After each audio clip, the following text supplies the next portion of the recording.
The Batteries Included podcast is brought to you with United Chargers and their Grizzl-E range.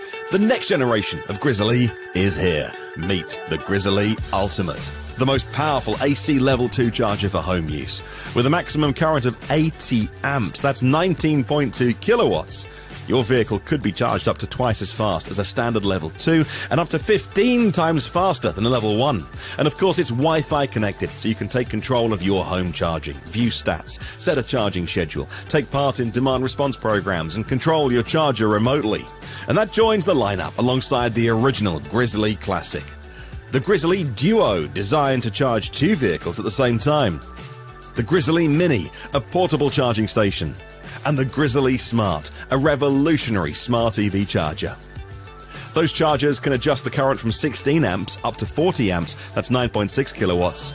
Plus, the Grizzl-E Ranger IP67 rated, built in Canada, and with the highest quality materials. You can order yours right now. Go to unitedchargers.com, that's unitedchargers.com. Hello, welcome to the Batteries Included podcast. It's May the 31st, 2024, and this is episode number 39. Thank you very much for joining us. On today's show, we'll be talking about the Ford F-150 Lightning on its 2-year anniversary, driving the 2024 Ford Mach-E and Mach-E Rally, Cadillac introducing the Optic, Jeep introducing the Wagoneer S, and of course much, much more. I'm Dominic Yoni. Joining us today is the august Mr. Tom Mologney, Senior Editor at Inside EVs and host of the YouTube channel State of Charge. We also have the mind-blowing Mr. Martin Lee from the EV News Daily podcast, which is available on all the best podcast platforms. And of course, Kyle Connor joins us from the majestic, practically palatial halls of Out of Spec Studios for Reals, where he produces high-voltage videos for a number of YouTube channels. And of course, we have a special guest with us for a while today. He's not with us right at this very moment, but he will be soon. So when he gets here, please welcome Darren Palmer, Vice President of Global Electric. So, hello there, gentlemen. How y'all doing? Good. Good morning, guys. See, before we get into it, I'd just like to remind everybody that about our Grizzl-E Giveaway. So we are giving away... You did it again! There's too many E's in there, Tom. Grizzly. Just think of a grizzly bear. Just say grizzly. Okay. Grizzly. Right, we'll edit that bit out. It's fine. Okay, right. We're giving away our Grizzl-E giveaway. So we're giving away a It's like Hyundai again. Just think of a grizzly bear. Just say grizzly. Rawr. Okay, so we're giving away this ultimate 80 amp EV charger. To enter. Yes. To enter, just drop us an email at batteriesincludedpodcast@gmail. Yeah, what is it? Yes. Our Gmail one. Okay, yeah. batteriesincludedpodcast@gmail.com. And tell us why you need this awesome piece of charging equipment from our sponsor there at United Chargers. And, yep. And we have... is that someone We're going to give it away next week, Tom? Yeah, so next week we have to go through all the entries, emails. So I guess I'm not sure when we're going to start that process. Maybe Wednesday? Does that sound good? Cool. Yep, sounds good. Yeah, no, Darren's not in the backstage room yet. Oh, okay. I see a little extra Yeah, thing it's not there. Darren yet. Okay. So I guess what should we talk about to begin with then? While we Well, we can set up why Darren's going to be on if you want. I mean, that's exciting stuff in itself. Well, sure. I guess we're good. We're celebrating the 2-year anniversary of the Ford F-150 Lightning. Got that right? Absolutely. So it's been. I think it went into production in April of 2022. So we're a little bit past the date, I think. But I think delivery started like in June or maybe mid-April. So we're right around the 2-year anniversary now. Because if you remember, I got mine about 4 weeks after the first delivery, and I got mine first week in July. So, right around now is when the delivery started. I've had mine for 2 years now. I just ticked over 25,000 miles, which, you guys know I talk about it a lot here on the show. I'm very happy with it. But, it's not perfect, and there's improvements that need to be made to it. And, we're going to chat with Darren about, his thoughts on the Lightning in the first 2 years and, maybe where they're going from here. They didn't really set any restrictions on what we could ask them, but it's pretty much going to be Lightning centric. We're not going to really talk about the greater Ford plans here today. Right. Yeah, I think a lot of us are looking forward to the T3, but it's still like 2 years away. So there's the Ford F-150 Lightnings. They're still got a lot of legs left, right? It's a lot can go on. I don't know. Yeah. So Adam's saying, can you ask about like other stuff? But no. Today's going to be about the F-150 Lightning, Adam. So there's loads of opportunities to get those questions to Ford. We've got regular guests coming up. Into just talking about F-150 Lightning? Is that something we agreed to Ford about? I mean, I don't know, Tom? Well, Ford said Darren was available to come and talk to us about the 2-year anniversary for the F-150 Lightning. So I kind of took that as that's what they wanted us to mostly talk about here today. But this is also we can ask cheeky questions. I think we can get outside that envelope a little bit, because this was a big week for Ford with the Mach-E programs just happening. So we were going to talk about this coming up, but the 2024 Mach-E with a ton of improvements. They just had your mic goes flying. Okay, great. Well, Emma's saying we can ask anything we want, which is awesome. And maybe just before Darren gets here, we should give a quick interview or a quick maybe synopsis of F-150 Lightning, just so we can get in and not have to recap in front of Darren, who knows everything about F-150 Lightning way more than we do. That's sure. But Tom, why don't you walk us through your experience with F-150 Lightning, since you had, of course, I was on the launch program for the vehicle. I've spent a lot of time. I've driven it across the country, done everything with it. I know you own one. You're the Lightning fanboy of us. I love the Lightning as well. No secret. Tom, give us a history of F-150 Lightning.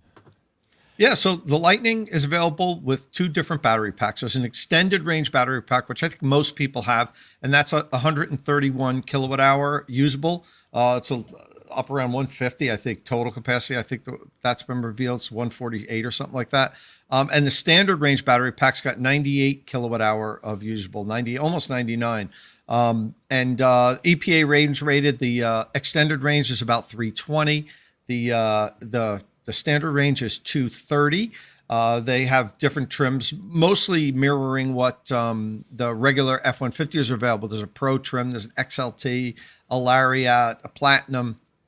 And, when Ford introduced the Lightning, they said they were going to be building a whole new manufacturing plant just for Lightning at the Rouge Centers, what it's called, in Detroit. And they did, and I visited a few times. And when they first made the Lightning available, you could reserve it, there were a tremendous amount of orders. They actually had to shut down taking reservations in about 3 months. And so that, I think, led Ford to believe that there was a tremendous demand for the vehicle. However, when it launched, they didn't all translate into sales, which happens all the time. But I think Ford might be slightly, even though the Lightning is selling pretty well, I think Ford, myself included, is not really a little surprised it's not selling as well as it has. One of the things I want to talk to Darren about today, and they've had to cut back production estimates a couple of times, even lay off some people at the Rouge Center. I've always struggled with what exactly the reasoning for this is. There's a lot of reasons. The dealership problem is one. The dealers have really struggled to convey the value of this. I also think what really harmed Lightning early on was a lot of videos put out there that really seem to focus completely on the negative aspects, on maybe the things that the vehicle doesn't do well, and not the 95% of the things that it does do well. Everyone was posting videos about tow. It can only go 50 miles if you have 10,000 pound towing and you're going up Pikes Peak. Well, yeah, of course, and so that makes the whole vehicle just worthless. If it can't tow, a 10,000 pound boat up Pikes Peak, why would anyone want one?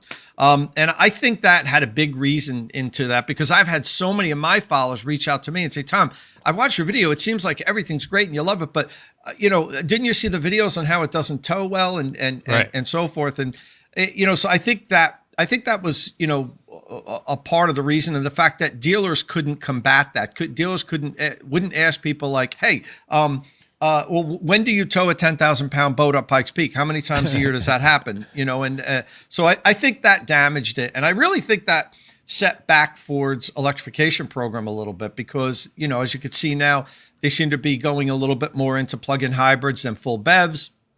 And I think that's unfortunate because everybody that I know, mostly everybody that I know that has a Lightning, and I know tons of people, a bunch of my followers own Lightnings. I mean, it would make sense you'd follow me because I cover it a lot. And I get so many emails and messages from people saying, I don't understand why more of these things aren't selling. I own a small contracting company. I own a landscaping company. I use this for work too. It's not just, I'm not one of the people that buy a pickup truck and just drive it to the supermarket. I use this thing for work and it does everything I need it to do. Of course, I don't need to tow interstate frequently, which, every electric pickup truck is going to struggle with, even ones like, let's say the new Silverado that has, 450 miles of range. We don't have the infrastructure to recharge along the way. So I still wouldn't tell somebody to get even a Silverado if they needed to tow interstate, once a month or something like that, because it's going to be a hassle, even though it can go further. So you use the right tool for the job. And for so many people, I think the Lightning would work so well, and it saves so much on refueling. And it cost me $18 to charge it to drive 250 to 300 miles. Think about what that would cost every time I'm filling up even a hybrid pickup truck. So it has so many things that I think people aren't getting so far, and I think that's unfortunate. I think the vehicle should be selling much more than it is right now. And evidently Ford expected it to because their production estimates and everything were much higher than where we're at now. That said, it continues to have strong sales, even though we're 2 years in. They really haven't done any refreshes or anything like that. Right. I think their last quarter was the best quarter yet. I could be wrong, but I know the last quarter had really good sales for the Lightning. And that's despite all the headwinds that they're having right now, and the fact that other vehicles are on the horizon. So, like I said, they finally have competition. I don't really view the R1T as competition for the Lightning because it's a totally different vehicle. It's a lifestyle vehicle. I don't even really view the Cybertruck as competition for the Lightning. There's a little crossover for customers, but after driving it for a while, these are such different vehicles that's not going to be competition. But Silverado definitely is, and the Ram that's coming out definitely is. So even with the fact that Silverado's really basically here now, the Lightning still is selling pretty well, and it does pretty much everything that I want it to do. And I'm disappointed that it hasn't sold better. Honestly, I'm very surprised. And I've been tapped into this industry for a while, and things typically don't surprise me like this. I'm really surprised that Ford isn't selling more Lightning. Kyle, what do you think about it? I mean, you've driven, you don't even own one. You've driven one half the miles that I have so far. Yeah. I know we've talked about this, and while it might not be the perfect pickup truck for your needs, I think you've always talked about, the fact that for what it is, it does it well. Yeah, well, I've had the chance to recently live with one for like a month and a half or something like that, maybe almost 2 months, the blue extended range Lariat that we did all the videos with. And I found myself getting in that truck just to cruise around. And it was, I had the choice at the end of the driveway. In the driveway, we had Silverado EV, Rivian, Cybertruck, and Lightning. And the Lightning's the one that I would just like go and do stuff with. I mean, certainly, I think you have to be, we summed it up when we compared all the trucks, which is like the Rivian still is the singular perfect vehicle for me because it's small. So like most of the time I don't have stuff in the bed, but I need to tow. So the Rivian's small, but can still tow 11,000 pounds, which is great. Really nimble, great on trails. We live in Colorado. We like to go off-roading. Right after this podcast, we have another one, and then I'm going off-roading all day and potentially all weekend. So it's like a fun thing to do. So I love that. Then you have Silverado EV, which is just big battery, big towing, but brand new to the market. Not quite, it's certainly going to be a lot more expensive for an equivalent trim because you're getting much bigger battery. So that's going to be like the people who need to actually tow will buy Silverado, but for most people, they probably don't need that. And then you look at Cybertruck, which you just have to be a tech bro to be into that and like kind of, I don't know, into something like that. But here's Darren. So anyway, I was going to say the F-150 rocks. That's where I was going with that. Hi, Darren. Welcome back to the show, Darren. It's great to be back. Great to see you all again. I see you've been up to a lot of things in the last few weeks. Yeah, a lot going on, especially I think Kyle's the most busy of us all running around. But I think Tom actually just finished coming across the Atlantic. So yeah, there's some trips and driving different things happening. Yeah, you guys have got some serious air miles and driving miles. Right. So we're here. I guess most of the talk about the Ford F-150 Lightning, but we may slip in another question about another product possibly from Ford. No problem. If that's all right. So I guess to kick off, I just want to say it's been been 2 years, as we said, since the Ford F-150 Lightning went into production. There've been a lot of ups and downs over that time, but I feel like things have settled down since the introduction of the flash trim earlier this year and some price adjustments in April. And now you're really just focused on making and moving trucks. So I was just wondering to start off, did these recent price cuts have a larger than expected effect on sales, or are things kind of moving along as expected? Well, so first of all, isn't years in the EV world like dog years? It's so dynamic, and it changes so quickly, and you have to stay on top of it. Yeah, it's really exciting. I mean, so we love this part of the business. So the learning has been massive, and the feedback's massive. So and outlets like yourselves, and you're out there with customers and out there testing things, are just so great at getting feedback to us as the OEMs now while we all learn this together. So I just wanted to say that first of all. Mm-hmm. So the 2 years of Lightning and really thinking about what we've learned together. You know that from the first day we created an always on team, and they do nothing but listen to customers and you and others and think about how we can make the products better for people. And we're really in that, as you know better than anybody, adopter phase of EVs. And everybody's trying to figure out how it works, what it means, how to convince customers. I mean, even how to convince dealers how to sell these vehicles. You've all been part of that. And we're really in that phase now that's so important. And the people who buy these products just love them. We talk to them all the time, and first they tell us how much they love them and how it fits in their life. Then they give us some advice on some tweaks they want to see in the next software update. Absolutely. But there seems to be two camps. I own an EV, and I know, and they already have converted their lifestyle, made it work for them, know how to make a trip work. They want better charging infrastructure. We'll talk about that later.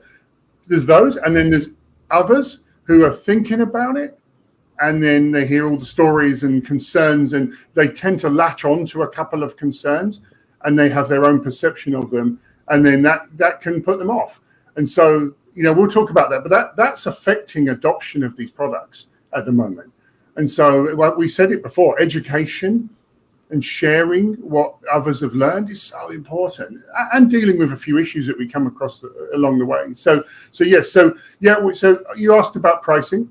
We dynamically adjust pricing through the cycle of these vehicles. We learned that would be the case on EVs, and there's so many factors, and the credit, consumer credit, and so on. So there's so many factors in this, and capacity and cost and profit and everything to balance for these. So that's why we're constantly adjusting to see how the market reacts to it.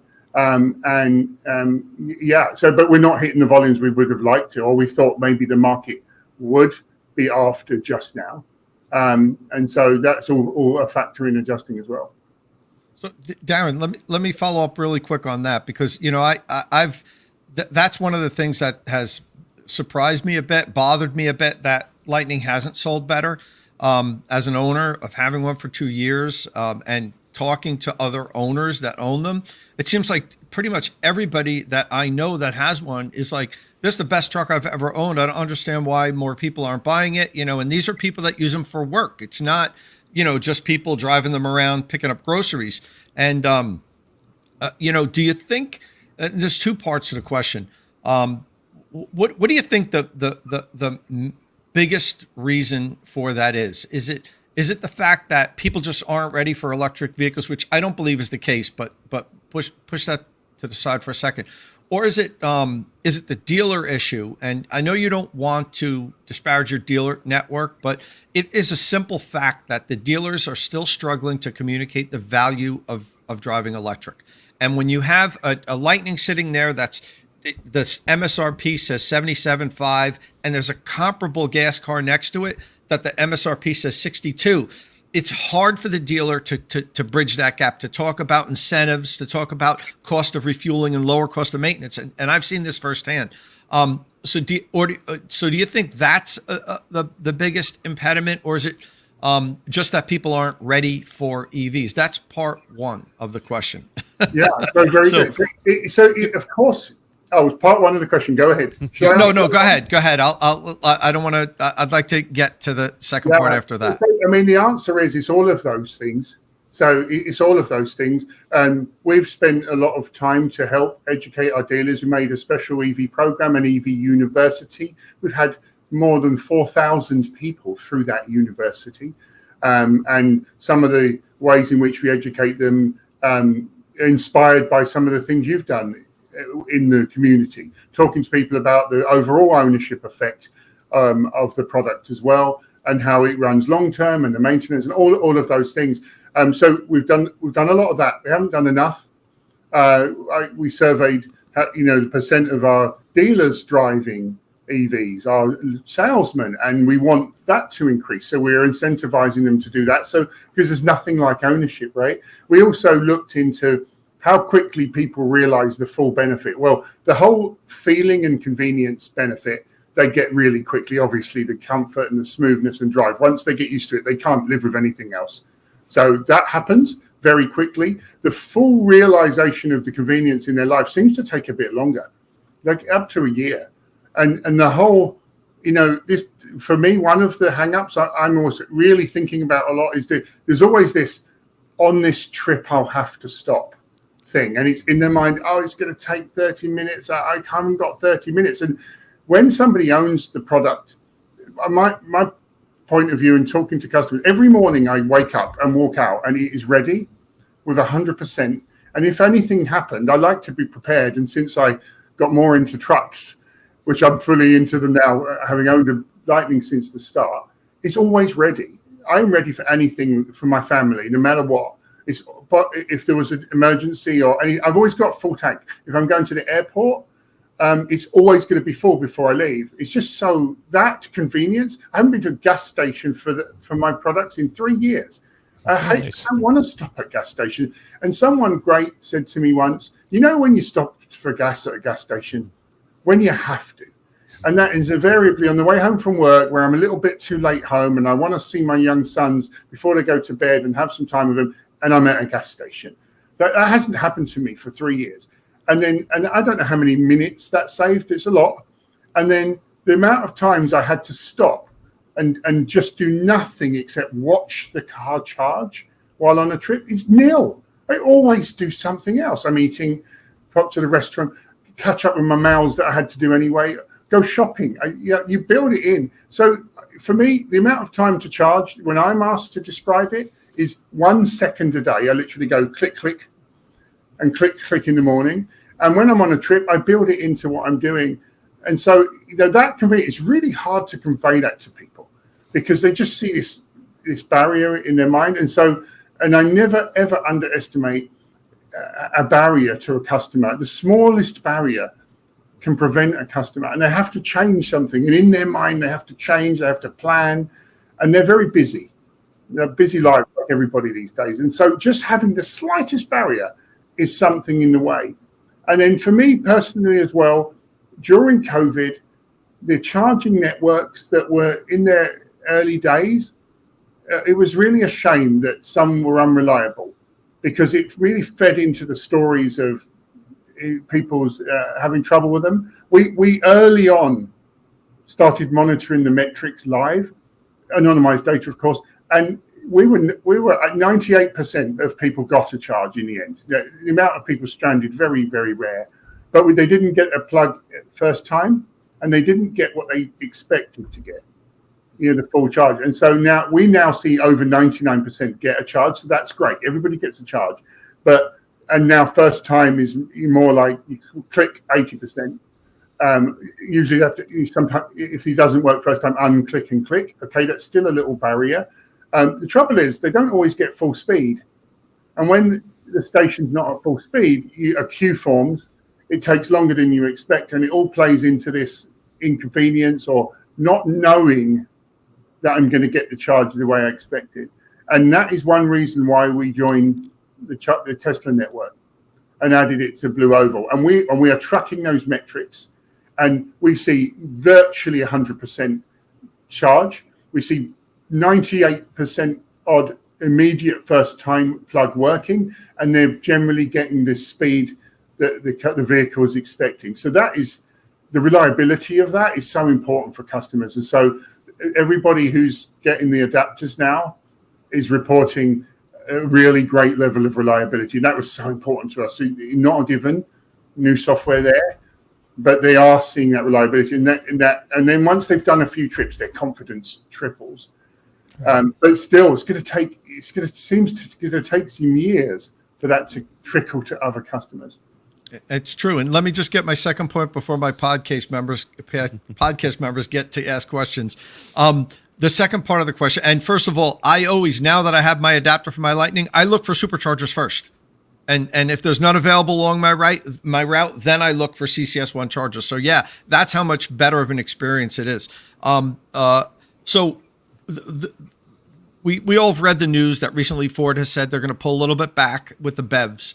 Over the course of the next 5-6 years, they're going to introduce more plug-in hybrids, and other OEMs have kind of followed suit. I think Ford might have been the first one to come and say this.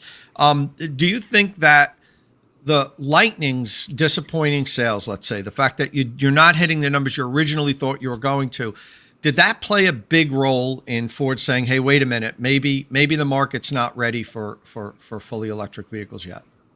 So first of all, Ford is fully committed to what the future is going to be. We all know where it's going to go, and the EV is going to be a massive part of it. We're just as committed. I'm still working on all the projects for the future we were working on. So we're not really pulling back. We are adjusting our plan to the demand curve that we're anticipating and the industry is anticipating. So we're growing really well. If you look at the year-on-year figures, they're doubling for the cars. So it's growing, just not as exponential rate that it may have. And we were ready for that exponential rate growth and to be a leader there. And so that exponential growth is not occurring right now. So we're just adjusting to make sure we got the plans right for what customers want, and evolving with that. But all the EV programs are running. I'm working on now for that. Huge investments. So really it was a bit of an adjustment from an extremely high level of invest to spread this out a little bit. At the same time, due to where we're seeing customers demanding, and also how you have to comply as a company, we're also seeing some space for expanding some of our hybrid offerings. In some cases, we're really high hybrid success in like Maverick. And then in some others, there's some gaps in the portfolio where if the exponential move to EV had occurred, we perhaps could not have to add a hybrid into those products. And now we're saying, hey, it's going to be a little bit slower. I think a hybrid would suit some of those vehicles. So we're adding a few of those in. So we're just really adjusting our plan here to make sure we've got what customers want. And everybody's watching how it will evolve. And we want to be able to flex to what the customer wants, according to how the market is developing. Right. Callie, you have a question? Yeah, Darren, always love to see you. It's great to have you on the podcast. And I think a little bit more even high level, it's important to, I think, commend you and Ford for electrifying the big nameplates. Of course, you're getting, F-150 Lightning, Mustang, perhaps more into the future. I think just to the general public, everyone in America knows F-150, whether they're into cars or not. And then seeing an electric one is pretty cool, and I think shaped the industry to go, holy smokes, if Ford is making an electric F-150, EVs must be a thing. So props on all of that. I think that's important for the 2-year celebration. That was just awesome for public perception of electric cars. Not that I'm here pushing EVs, but I just thought it was really cool. So I guess from my perspective, we of course like to, at Out of Spec at least, represent a lot of the owners of your products. And so we have tons of viewers, as does Tom, who own F-150 Lightning and Mustang Mach-E. And I just had the pleasure of driving the new Mustang Mach-E. It was such a great time. The rally is amazing, and we had so much fun out there. But also noticed some software things and other stuff. And it's not worth in this podcast getting into the nitty-gritty. What I want to know is roughly the development process of feature improvements. Since F-150 Lightning came out, we'll just keep it on Lightning for now. The truck launched with an incredible feature set with really good range, really good. Honestly, it was a great truck at the time. Competition is now coming. We're seeing bigger batteries. We're seeing faster charging. We're seeing more functionality, more cohesive software design. What is actually happening behind the scenes to keep the products fresh? Because I think from my perspective, the trucks feel about the same as they did 2 years ago, little things like that. I know model year 24 is coming. It seems delayed for the updates. Give us an idea on how the truck's improving and really needs to rapidly improve from a software standpoint into the near future. Yeah, so we got two things going on. So with respect to Lightning, our strategy after looking at the market and talking to customers and deciding where to go was to come in with a product that was the lower half of the truck, it's a body-on-frame truck, was all new. So the whole frame and suspension and the all electric drive system, the whole electric drive system and the chassis was all new for the vehicle. But the hat was more reused. This allowed us to come with the right level of investment to focus on the EV part of the vehicle. And, we did the large screen and as well, where we did replace the IP and the frunk, which was an epic piece of engineering. That got us in market as well early for learning.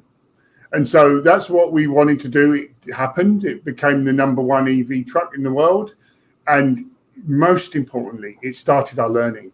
And that's why we hooked it up with the Always On team immediately. And we just that everyday learning, what works, what doesn't, what a customer's saying, and so on. And that is intended that development goes into the second gen truck, which is ground up second gen. It has to win, right? That F-150 and it has to be the best in this segment. We intend it to be nothing less. There's nothing spared. And so we wanted to have the knowledge to be able to make that one of the best truck ever made in the world. So first of all, that's the strategy. Lightning, and then put all that development into a ground up, all new that will really lead. So that's one thing going on. I've got one team developing that truck. That T3, everything going on. Okay, and that's not just the truck. It's the entire infrastructure around the truck and the whole vertical integration and the biggest plant you've ever seen in Tennessee and battery. It has to be everything, and so it is. Electronics, the next generation, all of those things you might imagine. So that truck is news for later and keeping us busy. We'll be excited about that when we're ready. But that everything we learn goes into that. So that's one. Number two, the Always On team was tasked with continuously improving the vehicles. It used to be launch a car, then there's a mid-cycle action 3 years later. It used to be this. We said in the world of software update and EVs, not good enough, and it's moving too fast, so no. So we made an Always On team with no limits, really, and they, by talking to customers, develop what we work on in which sequence. And so that's what they've been busy doing. So we've introduced an LFP battery. We've introduced Blue Cruise hands-free driving. and launched over the air into vehicles, which was really a big one, a big first in the industry as well, to be able to deliver that over the air. Updating the center console system and introducing a heat pump into the vehicle, and also some other derivatives like the Platinum Black, and we've got more. So they're not big refreshes; they're continuous updates, and each one gives us something new and something new to learn about. Meantime, sprinkling in software updates continuously. We wanted to learn how to go faster on OTA. At first, it was slower than we wanted. Then the big Blue Cruise was really difficult. Many modules. You have to make sure the car is safe when you go down, and update the modules and not lose the car as you come back up. And we've largely succeeded in that. It's been very low incidence. So you had to be careful. That slowed us a little bit. Now we're running. So now we're getting many more updates faster. Always want more, but we want them quicker. We've got a big long list of software things that we want to include in the vehicles. I know one of them we want was the kilowatt hours charging speed. I understand, just got it. So there's lots and lots of them in the pipeline for them to do, to keep the vehicles fresh while we're running. So that's the goal there. Not to spend too much of our resources completely revamping Lightning when we know we've got an all new ground up coming. And we're very aware of the competition, and we're really interested in where the customers are going, what they are going to want, and why to buy the vehicle. That's going to be so important because the market's developing so much, right? And we learned, the frunk was just a huge, we hoped it would be special. It was. There's so many people buy the vehicle who never even thought of an EV because they get that extra space and they can use it in new ways. Many more bought it for the output, the Pro Power on Board output, and what that can do, and power your life or power your business and so on. So that was a really huge one too. And then we also broke the Tesla charge network onto the vehicles quickly, and that was a really big piece of work to get the software right so that they just work. And we have started shipping the adapters. We had a few VIP trips recently, I have to say, and they said to me, "Can you get me an adapter really quick? I need it really well." And I did. We lent them adapters, and then I watched. Did it work? And every one of them worked perfectly. And they said, "Wow, I had a great road trip." And some people were the first time in their road trips. They had to rely on it. They were worried, and they did it, and it just worked perfectly. They said, "Oh, I arrived with 40% in the end." They're like, "Great. So next time you won't wait so long for the charge, and you'll go a bit lower, right?" The pros are down to 1% when they pull in, right? So they built confidence. That was so important to me, and so that's what we've been up to, hitting things that the customers are saying are important to them, especially for their adoption and for them to tell all their friends it works great, because that's what it seems like we're going to need in this world, right? They're going to I watched the smartphone roll out across the country. People had, let's say an iPhone early on, and they knew that was special, but it took 10 years to go across the country. And was it advertising or was it early adopter? It was people who told their friends how great they were and then talked about it and bought them. That's what did it in the end. Maybe, that's going to be a big part of EVs, I think. And it's also the technology improving over time. But like as you said, there are some improvements to things, and that opens it up as a choice for other consumers. I will say one thing though, so that you hit a great one, because we're all talking about this day and night. My wife has banned me from talking about it at social events because everybody wants to talk about EVs, and they literally beg her, "Please let him talk about EVs. We want to talk about EVs." Everybody wants to talk about them, so that's wonderful. But I put it out there now. This is like my life of EVs right now, with no more improvements. I never have to think about filling it up. It's always ready. It's the quietest vehicle I've ever owned, the fastest vehicle I've owned, the most comfortable vehicle I've ever owned, the most prepared it seems for anything, the most luggage space it's ever had. I never got in it one time in 2 years without it being the right temperature, because I just speak it or press it and it prepares in minutes. Why would I? I've never scraped snow off it because I precondition it and all the snow melts off. And and it can power my house if the power goes out. And when I go on a trip, I take 20 minutes, I pop to the bathroom and it charges up and I continue on my trip. So I put it out there. They are ready right now for a lot of people, most people actually. They're ready right now, even with no more improvements. We want more and they'll be better, yes. I'd love to get the price down so they're accessible to more people. But they really are ready for so many people right now. And so I also want to focus on how great they are and how ready they are also while we work on, something better in the future. What do you think? So from my point of view, what I hear a lot from you is all good stuff, but a lot of T3 is going to just like blow our minds. So just so you know, when we come in for the reviews, it's going to be very high expectations. We want to see you win. Want to see Ford on top with the best software, with the best product.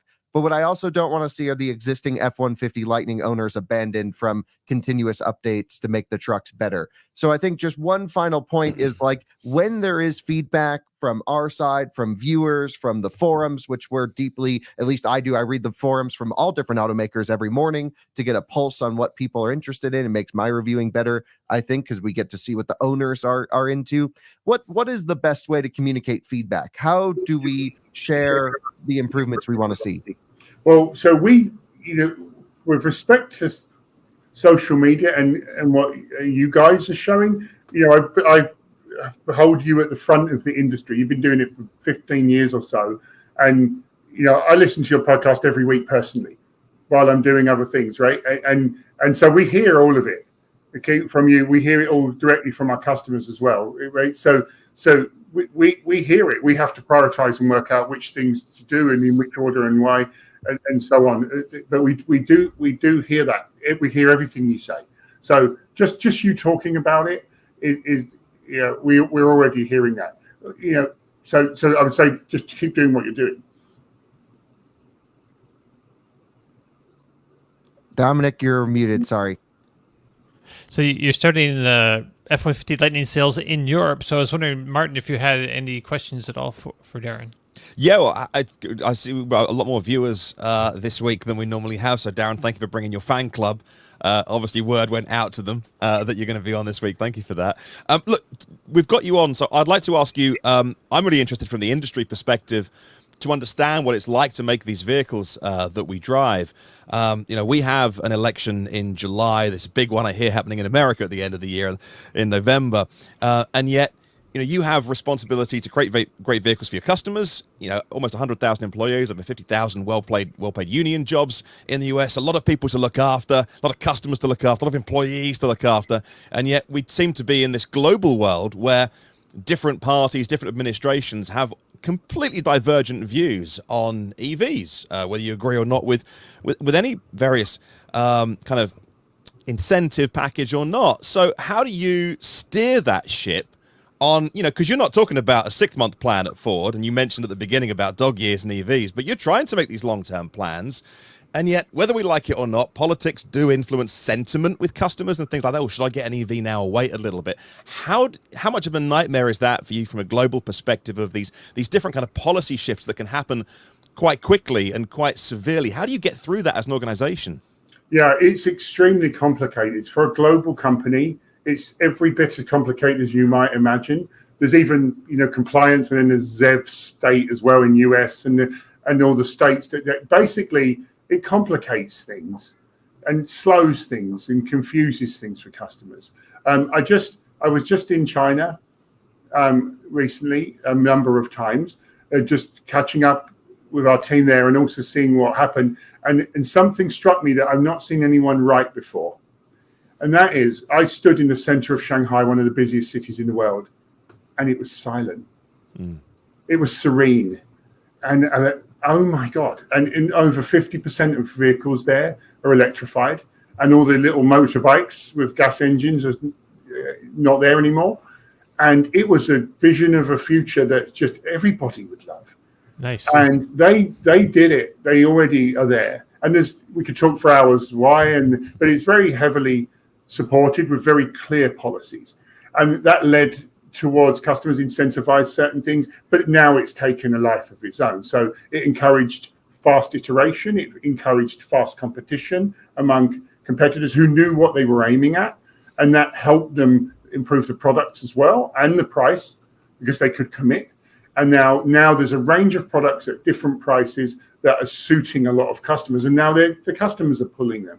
So that for me was a bit of a vision of where the future will go for sure, and they loved that future. And I interviewed many customers and taxi drivers. I spent a lot of time and weekends there, and when I asked them, do you have trouble with charging, they answered me like, so they said, for example, they said, well, I try not to go at midday because it's a little bit busier there. They answered me like someone saying, you fill up and they go, I try not to go to Costco on a Saturday morning. It was just done for them. Not, do EVs work, or are they the right thing for me? It's gone. I just try not to go at the busiest time. And they, so they make a lot of sense there, and they also do have products we don't yet have here at price points we don't yet have here. Absolutely recognize. So I saw that future. I would love a more focused approach from all the governments that's all aligned. It would make our life a lot easier because we do have to predict, and we do have to invest massive sums. And so when you know what you're investing for, and you can target and get the volume, it helps everybody. So we would all love that in the industry. I'm not sure we're going to get it. Meantime, we're going to make products that people love, and we have to get the word out. That communication, that education is so huge. More stories about how people love the vehicles, because that's what we get overwhelmingly back from every single owner. The owners are a different group from the people who haven't invested yet. And in my own team, I've said, you know nothing about EVs until you own one. And I've taken steps to make sure all my team are able to own an EV, because it's the biggest thing, the biggest step change. You can research it forever. It doesn't mean much until you own, and then you make this, you realize. Absolutely. So, Darren, I know you have to go soon, and being the lone Lightning owner here, I'm going to take the last question and double up. So, it's I love my Lightning. I'm sure if you watch the show, you hear me talking about it all the time. The one thing that I do complain about from time to time is software, and I think that's something that Ford needs to do better with. Matter of fact, all of the legacy brands need to do better and take control of software. And I know Kyle asked you about what are you doing to make sure that existing Lightning owners, don't get left behind, and I don't want to be left behind. I'm still waiting on Blue Cruise 1.2. I'm still waiting on walk away, phone as a key. Can I expect to get either of those things anytime soon? Yeah, so we are running like hell on software on all our cars. We are delivering many more OTA than we used to. You're getting them through. You've got a new front end interface for all of the sync things that was clarifying it, simplifying it. That's a step in the process. It's not finished. That's just another step. We got Blue Cruise with lane changing and better centering and better lane holding. We got it developed. We got it rolled out to the Mackie, but it needs a slightly different calibration for the Lightning. And so we're getting it for Lightning, and then it's going to roll out to Lightning. So absolutely. Yes, they're coming. They're all in that pipeline, and I've still got more. And I'm well aware, and our data says most people are using CarPlay or Android Auto with the system, and it's a really wonderful implementation of that. It's huge, and it works quite well, and you get new features through that. So that's great. Always working on latency and speed, I can't talk about future things that we will do, but we're working on all those things. We're well aware. We want it to be even snappier. But we do most of the time people are in CarPlay and Android Auto, so it's really important to get those ones. We definitely made great improvements on stability of those. We had metrics drawn of we can see anonymized data like how crashes per day, freeze ups, customer feedback. We even added direct customer feedback to the interface. You can send it back to the team. They start every morning by reading it. So that's, by the way, one way to feedback. If you own, you can literally feedback into what you want on the interface of the car, direct to the team who do the programming. So feel free to do that as much as you want. So we added all those things. But yes, the 1.2 coming in and other features of the car that have been requested coming in. I know we want dog mode, and we want we know about the list. I want the kilowatts showing. We're thinking about other ways of showing customers and giving confidence about the range in every condition. And it's a hellishly complicated one. And which philosophy you want to use. How positive would you like to be? How quickly would you like to adjust for the weather and the towing and all those things? We adjust for towing, right? We needed to add also a lot of this to CarPlay, because everybody's in CarPlay and Android Auto. So just doing it on our system not good enough. You've got to do it in CarPlay. So as of now, all the chargers are appearing and all the vehicle data is going into Apple Maps. When you use Apple Maps with CarPlay, you're getting all that data from the car feeding into the estimations. That was a really nice piece of work from the team. So, but we're doing more and more and more of that to get that into more of the system. So, yeah, continuous update of the team on those. It's a separate team from the brand new forward developed teams, which you're seeing what we're doing on those. And if you look at the Nautilus, that's starting to be fruits of the forward model team, and where some of the things they're looking at, that's coming to great acclaim. That Horizon display is really new, really a different way of attacking some issues for customers. And so have a look at that, see what you think about that and the speed of the systems and so on, right? So the next gen is the next gen, and we're heavily working on that. We hired an A1 Silicon Valley team with amazing experience from around the tech world to work on those next gen products. Or they own all of them actually, but they're working on those. They're for future, but that's really important to us, and we're working on it. But I would say the amount of OTAs we've done on the current vehicles since launch are showing that we care about our current customers and plan to keep the cars updated. And you say delivering full hands-free driving with lane change over the air to our Mackie customers is, I think, a pretty cool thing to have done. Right on. Well, thank you very much for coming on the show, Darren. We appreciate having you here. It's wonderful to see you all. Good luck. Keep doing what you're doing. All right. Thanks, you so Darren. much. Be well. All right. That was pretty cool. So it just struck me as he was talking about that, just being able to push a button and give like the engineering team your personal feedback in your truck.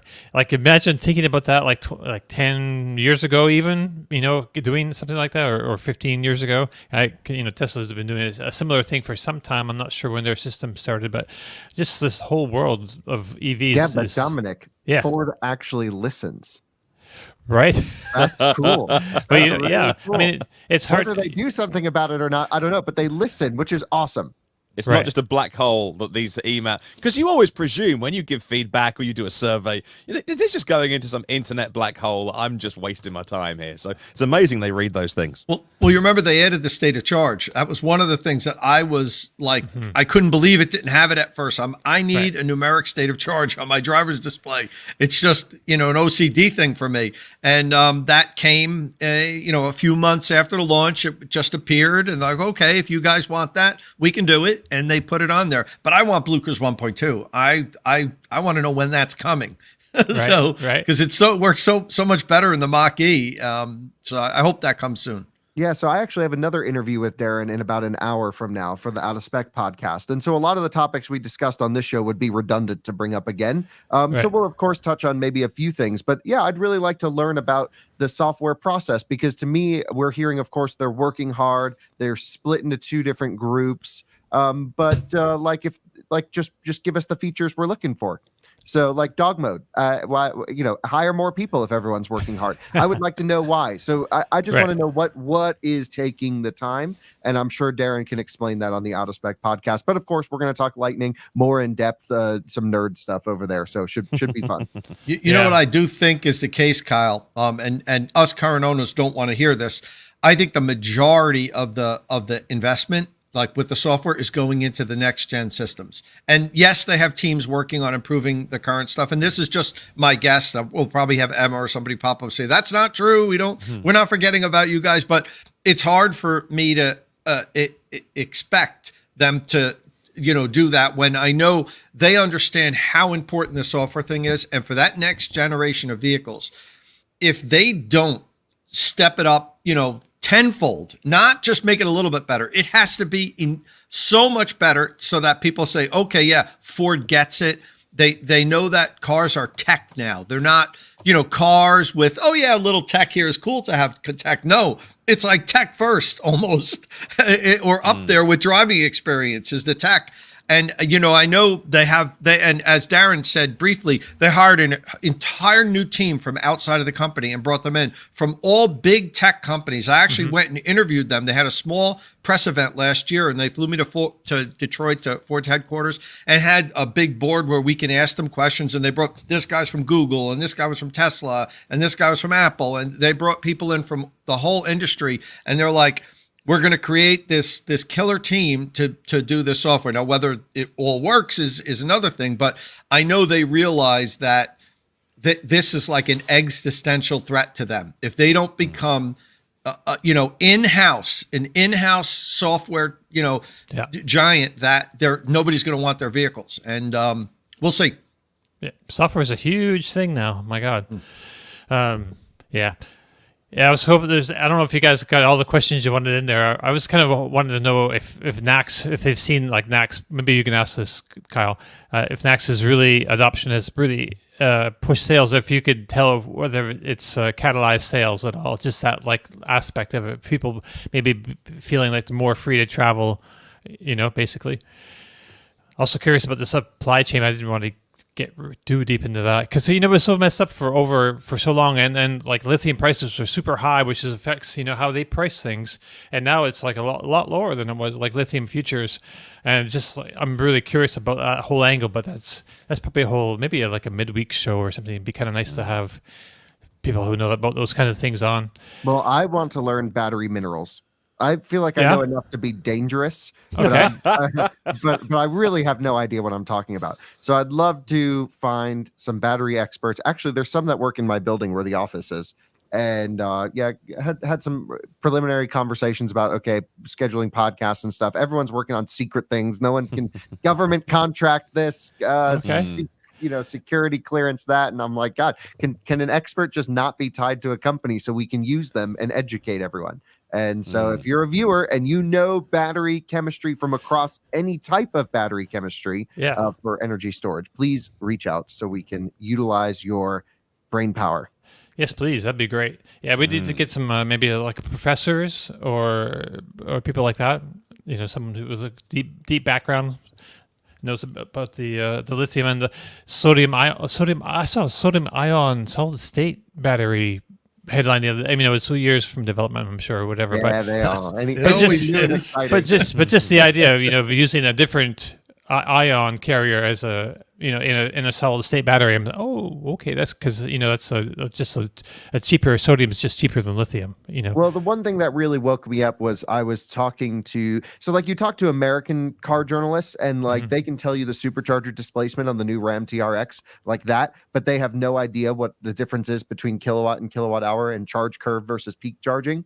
You talk to the Chinese car reviewers and they're like, oh, this car's LFP, but it uses this mine and this thing. And I'm like, holy smokes, I'm so far behind what they're working on. Time to catch up. Emma says she recommends the book Volt Rush by Henry Sanderson. I believe that's part of this conversation. But book recommendation. So let's see.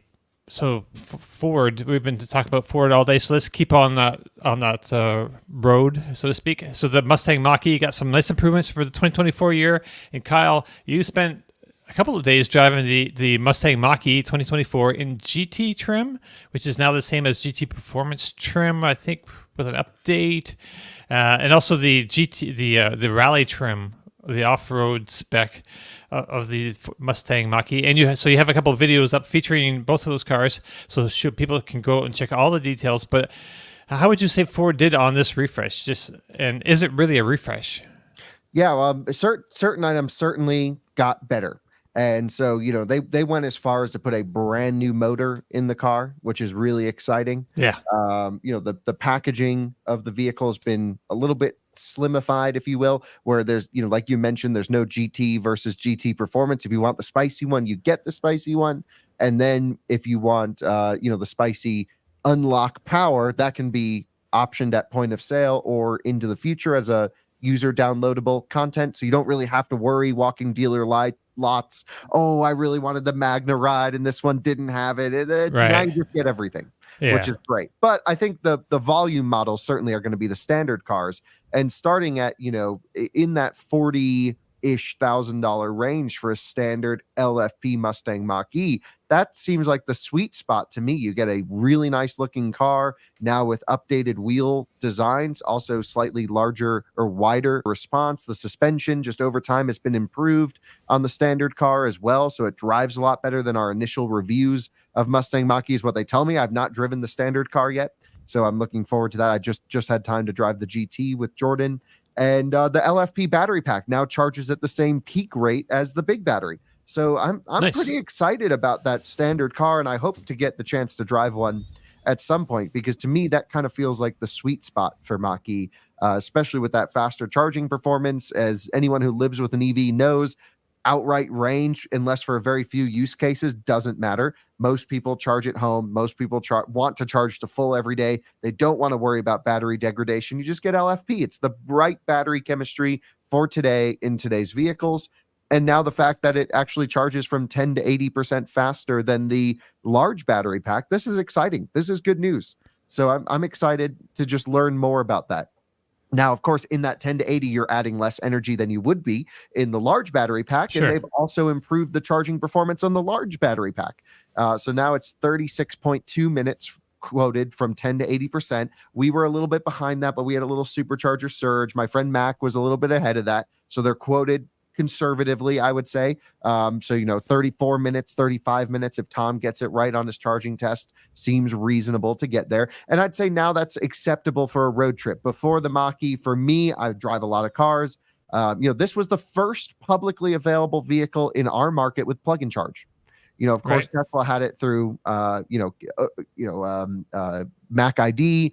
This was ISO 15118 certificate exchange implementation. This was the first vehicle. That is a huge commitment that Ford was the first plug-in charge capable vehicle on a Volkswagen charging network. And Volkswagen just updated the ID4 like less than a year ago with plug-in charge. So, you have to give the Ford people props for understanding the customer use case and going out of their way to improve the vehicles. So there's a lot of nice updates to the 2023, totally different thermal strategy, which helps with that charging performance. The thermal derating, which was always my biggest complaint about the previous car, is now much better, but still lagging much behind the competition in terms of when it cuts power and things like that. So from a performance car standpoint, we drove the GT. It's very fast. That car rips. It's 3.3 to 60. It's faster than Model Y performance. Absolutely boogies. A lot of great positives. I was pretty critical in my review, if anyone who watched it, because I want to see, like we just talked to Darren about, I want to see these little updates, the things that just get annoying, the bings and bongs, the kilowatt on display, the undersized cabin heater, the fact that now finally we get thermal sharing between the battery, the motors, the cabin in terms of heat scavenging, but they're not running the motors inefficiently yet to create waste heat. They're just relying on the PTC heater. I'm like, you have the pieces to the puzzle. Let's finish the car. And that was my impression of the Mach-E when I first reviewed it. Since 2021, the competition has really sped along, and the Mach-E is, I hate to be so harsh, we have achieved maybe not even 2019 Audi e-tron in terms of charging performance, thermal performance, and things like that. So I just would love to see this hardcore approach, which it sounds like is coming for the next generation, but I want the current generation to be this hardcore approach to make it a fully holistic package. For 99% of users, the new Mach-E is going to be great. I don't think it's worth the update if you own a current Mach-E to the new one, but if you're in the market for one, the updates will be welcome. And but I've already posted enough videos on that. We don't need to talk about that. Let's talk about Mustang Mach-E Rally.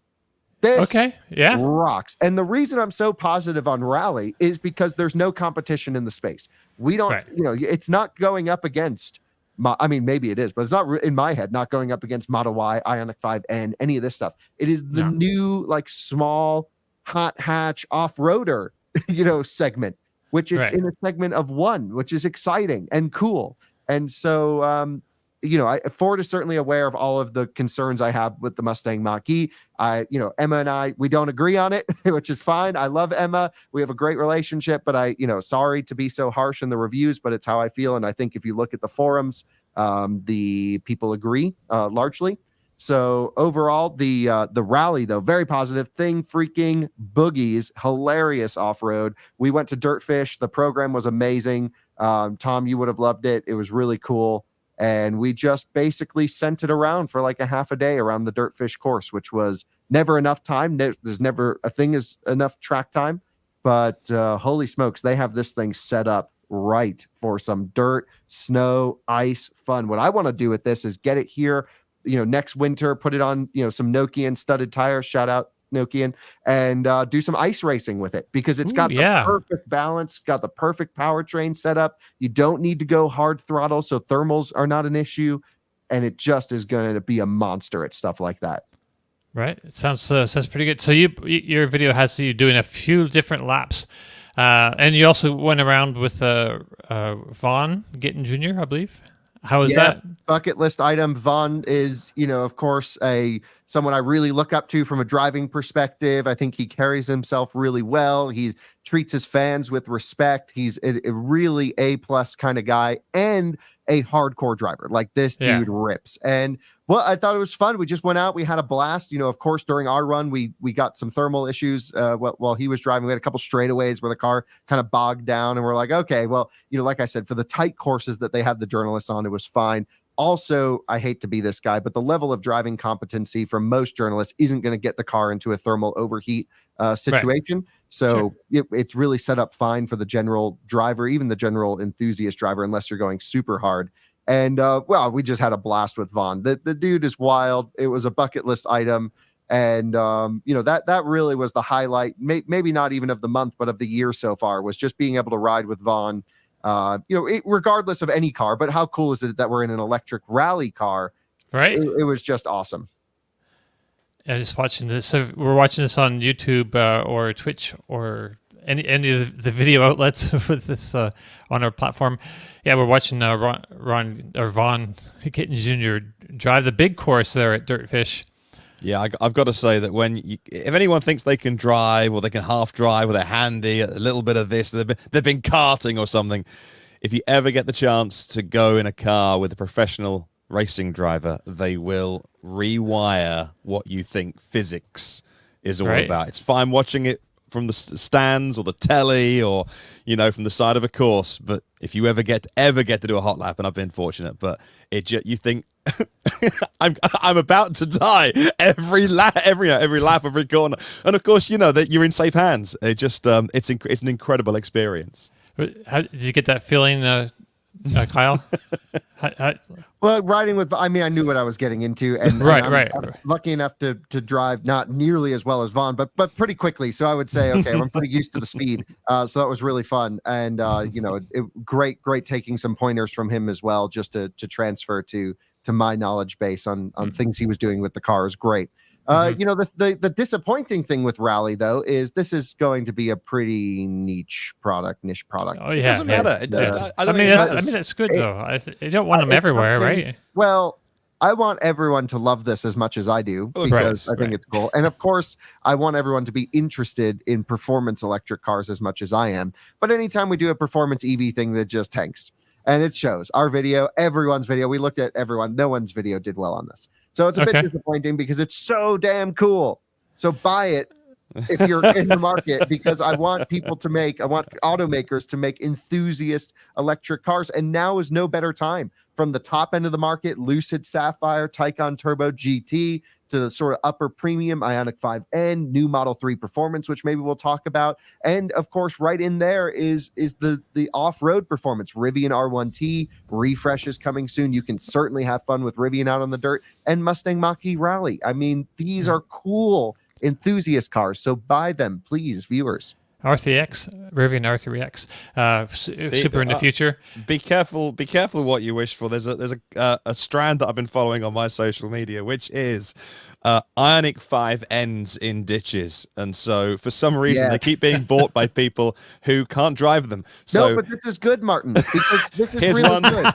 Here's one that's ended up in a ditch. That's one. I've got some more to show you. It's fun. I got a whole gallery. I saved them because they were making me laugh, and it's like this means it's properly spicy. This is what we want. We want cars to. We want people to get into their cars and drive harder. This is going to be every Ioniq 5N. If you're Ioniq a high schooler with meeting parents, meeting a fence just because somebody can't drive one. I've got some video. I won't show that. Well, haven't got copyright clearance. That's good for the the conversion market, though. I mean, all of a sudden there's all these Hyundai 5N motor batteries out there, for salvage that you can stick in an old Volkswagen Bug or something. well, More than a handful written off already, I hear, in the UK. Yeah, well, even in the UK, but think about South Korea, because it's been on sale for a year there. And I have a friend who lives in South Korea. He's like, dude, I can't tell you how many 5Ns I see just like ripping around the city, crashing into stuff. It's like all the kids driving them.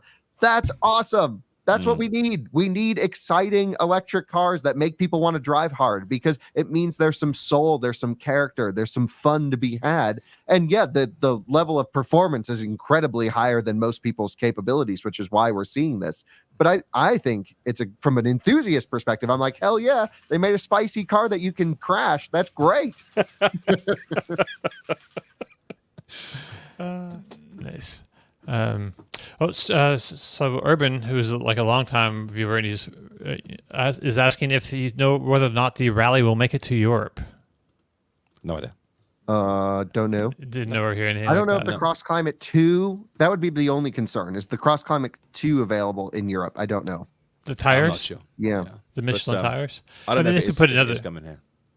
Couldn't source another tire? Is it like a huge deal? So, well, they could just source a different tire for the Euro spec if they need to. Right. But I know it's like tire development. Like you mentioned in your video, they didn't really develop a special tire for the rally because of the short development time. It's like 16 months or something. And that's like a kind of a big thing in the automotive world that we don't really think about too much. Like tires on cars, a lot of time goes into matching up tires with cars or developing specifically for a 5 vehicle. years. Takes 5 years to develop from the ground up a new tire. Wow. Right. An OE tire. Right. And this is coming down to 3, but I don't think I've heard of anything quicker than a 3-year tire development cycle. And the Mach-E Rally was 16 months. Right. Wow. So I guess we don't know. Emma didn't mention that on her way out, did she? But Got to hop. No. Yeah. Have a great weekend, Emma. Yeah. All right. So yeah, you drove the rally. So what was the most surprising thing about that car? it was so soft. It's really soft. Okay. And on road, it's almost too soft. Like it's got the Mach-E torque back into it. So the on road dynamics, you're just, it's still like this. But then maybe just because I only drove it for a few minutes on the road, but I was just having a blast. I was just like roundabouts, slide it everywhere. It really brought out some fun character, which no other Mach-E had done for me before. The Mach-E I'd never jived super well with it, but the Mach-E Rally, something clicked with that where I'm like, okay, it's already big and heavy. Let's make it soft, make it slidey, give it a bunch of power on the rear axle. And there we go. I still, I was very pleased with that car.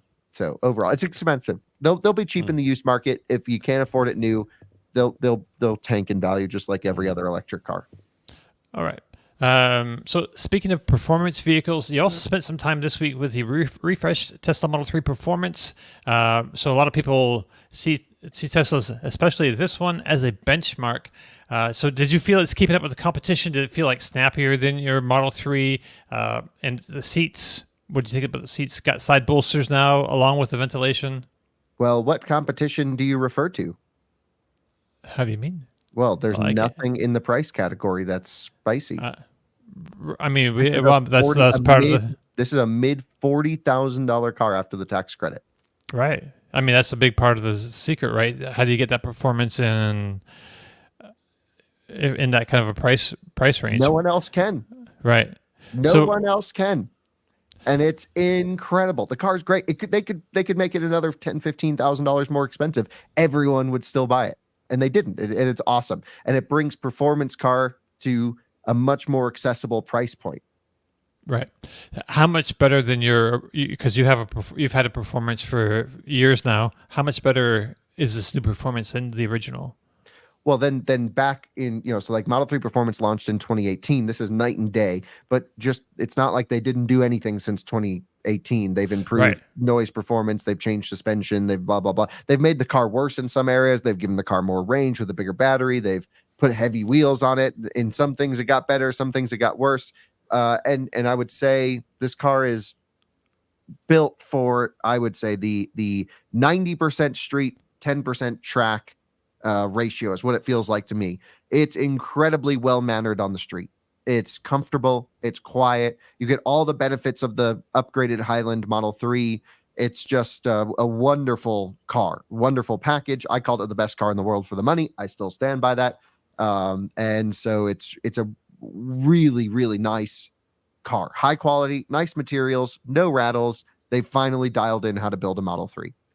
Took them 6 years, but they've gotten there. Great. Now you add a juicier rear motor, you add track mode, you add honestly seemingly much better brakes than the pre-refresh car, but I think a lot of that's just a pad change, but man, does it make a difference.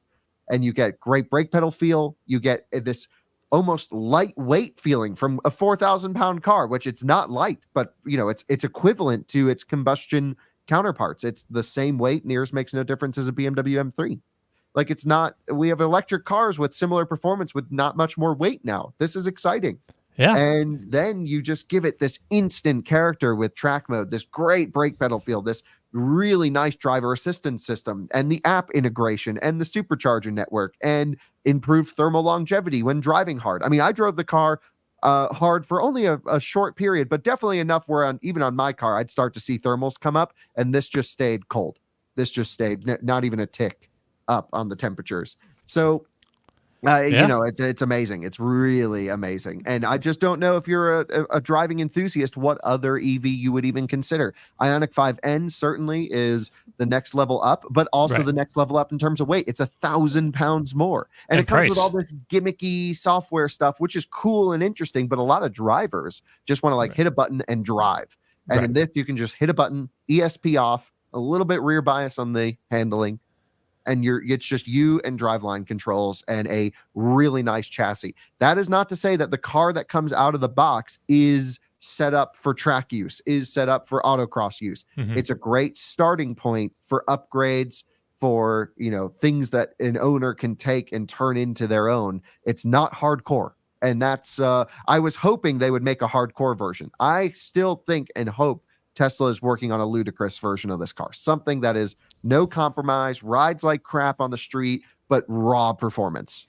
Right. I think they need to do full ground up, just new Model 3 eventually at some point with all that. Well, I don't know. I mean, what would they improve? They're already the leader in the segment. What do they need to change?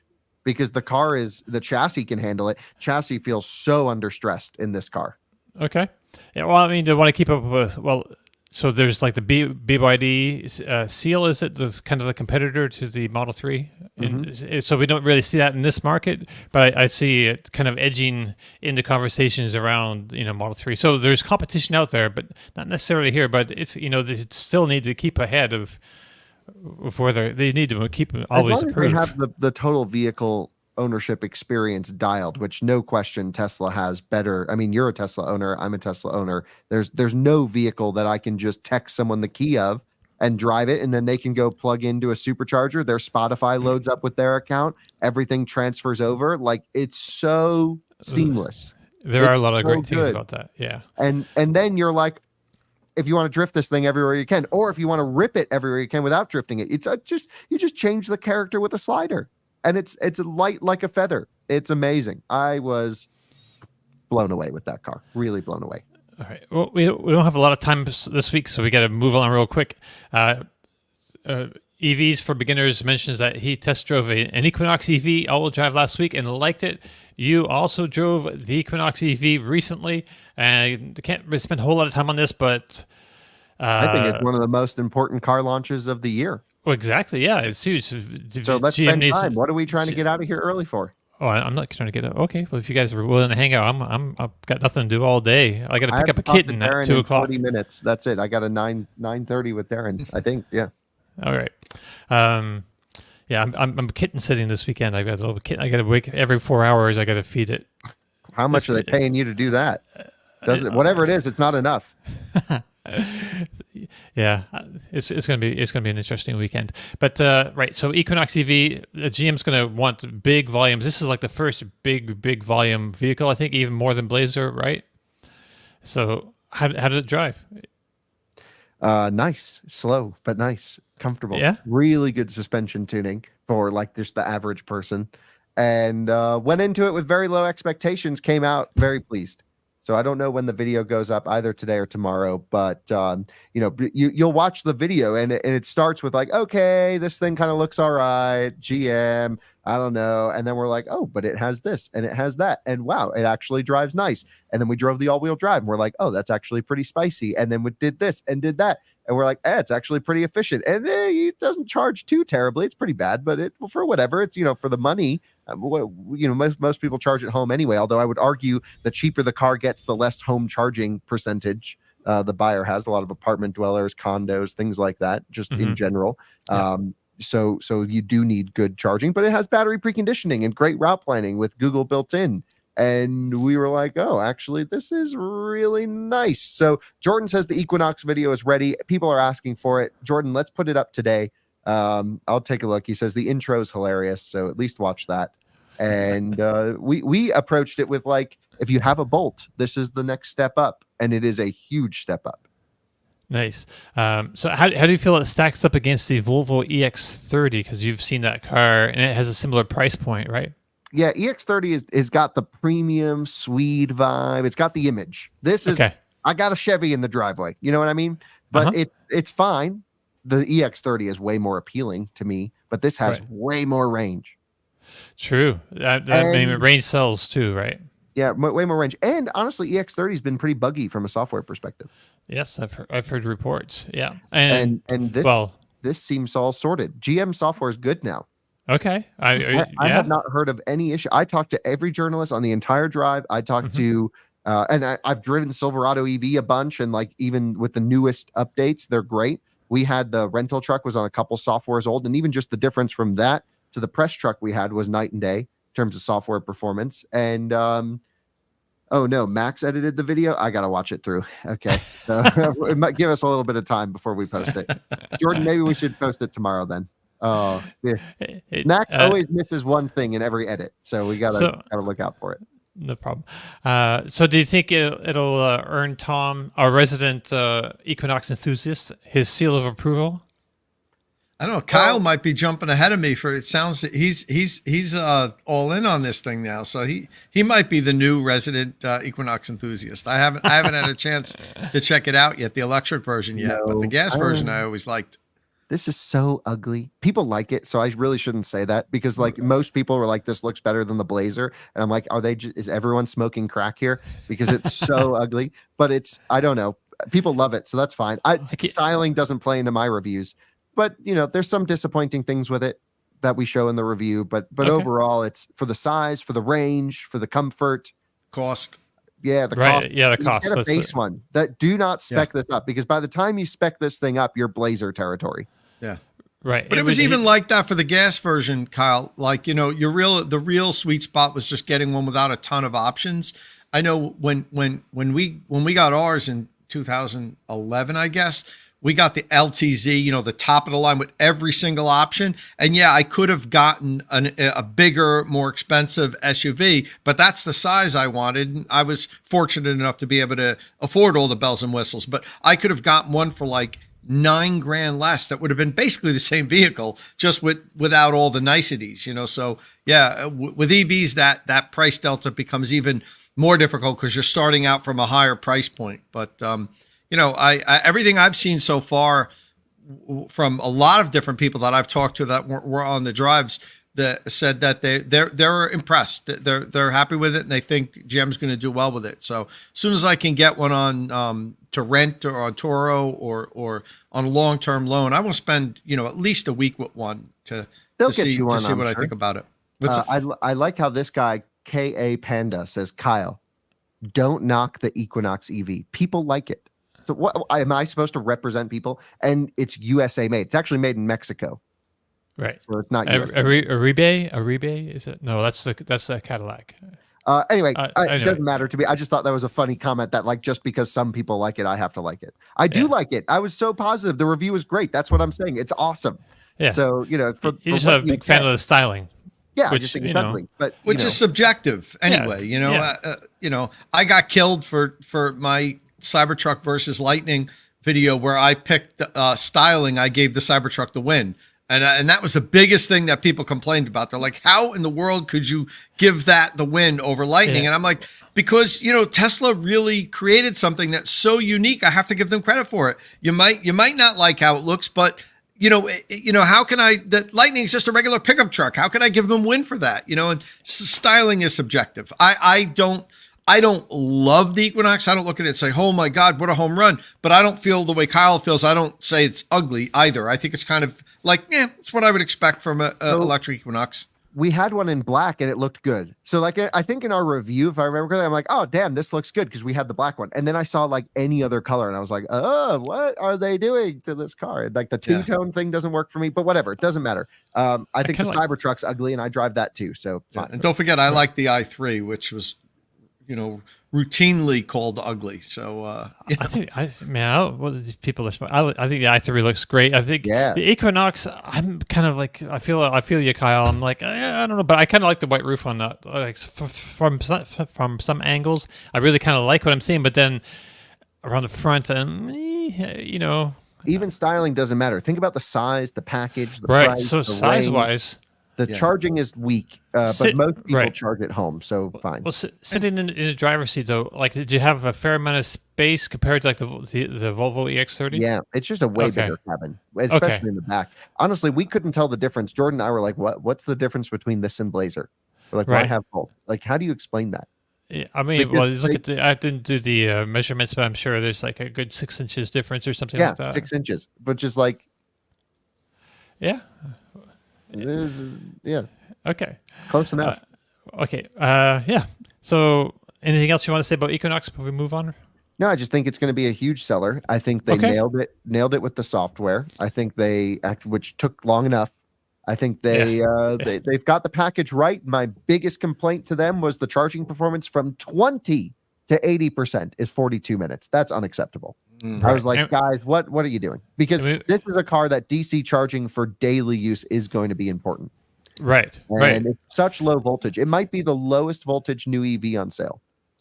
So it's really kind of weird that the other Ultium cars kind of charge faster at 190. When I think Ultium, I think 190 for some reason. They're just wiring everything in series. They're just bringing the pack voltage up. Okay. And so this thing, you still need to plug into like a 350 kilowatt charger because it pulls over 400 amps. Right. So 150 kilowatt charger is only going to give you, in general, 350 amps, which is, even though it only peaks at 150, you're not going to get 150 on a 150 kilowatt charger. Right. The voltage is on the ground. Well, hopefully a lot of people that get the Equinox are coming from a Bolt, and they'll think the charging's awesome. Right. There's that. Yeah, and it is a great step up from the Bolt, actually. Yeah. If you buy the cheap one, that's like 319 miles of range, and also with the $7,500 federal incentive, that's puts it into the 20,000s, right? That's almost Bolt. That's Bolt territory. Yeah. Okay. Let's move on. Let's get into the news of the week real quick. Wait. I'm sorry. I just wanted to talk about this car's sister car, the Optic, because we're already on Equinox. That's what we're talking about. So the news of the week, a couple of new product introductions this week. Let's start with the Cadillac. It's the Cadillac of Equinox EVs, the Cadillac Optic, right? Or Optique, if you want to be like all fancy like me. So I don't know. Basically, the Optic sits on the same configuration of the Ultium platform as Equinox EV, but it has its own sheet metal interior, and some mechanicals have been tweaked as well, like the suspension, and it's going to be sold in 10 regions, including Europe. It gets 300 miles of range from an 85 kilowatt hour battery usable, puts out 300 horsepower, 350 pound-feet of torque. It comes standard right now with all-wheel drive and Super Cruise. Peak DC charging, here we go, is 150 kilowatts, same as the Equinox. It seems low for Altium. Cadillac doesn't give us a 10 to 80% charge time, but it does say that it can add 79 miles in 10 minutes. What it doesn't say is that this is probably at a relatively low state of charge, possibly lower than typical drivers will go to before recharging. So it's kind of, to me, it's a useless figure, but we can talk about that. Price is $54,000. It should be eligible for the $7,500 federal tax incentive, like the Equinox EV is, but it's not listed yet on the government's fueleconomy.gov website. I expect it will be, but yeah, just wanted to mention that. I really like the looks of this car, but Tom, would you pay the premium to get the improved suspension and more premium interior? So or are you I sticking with personally Equinox? wouldn't, but it doesn't matter what I would do. Okay. There's always been the Equinox and an equivalent Cadillac. I think it's the XT4 that's now the gas version. Right. And that's always been a decent seller for Cadillac. They've sold between, I think, 25 and 30,000 of them for the last 5 years, which is decent for the Cadillac line. So enough people want the Equinox size vehicle, but with the niceties of Cadillac. So yeah, I'm glad that they have both. I think this one looks better. I wonder if Kyle feels the same way. I like how this thing looks, especially in that gray color. I think that looks really nice. But I think this works 100% for the people that want, Equinox size vehicle, but have a few more dollars to spend on getting a little bit more of a premium feel, suspension, and just want the cachet of having the Cadillac emblem on the front. Mm-hmm. I think this is going to sell well. As I said with the Equinox, I think it's the right size vehicle for a lot of families. And if you've got the extra coin, you want to go a little bit upscale from Equinox, this works. Right. So instead of go ahead.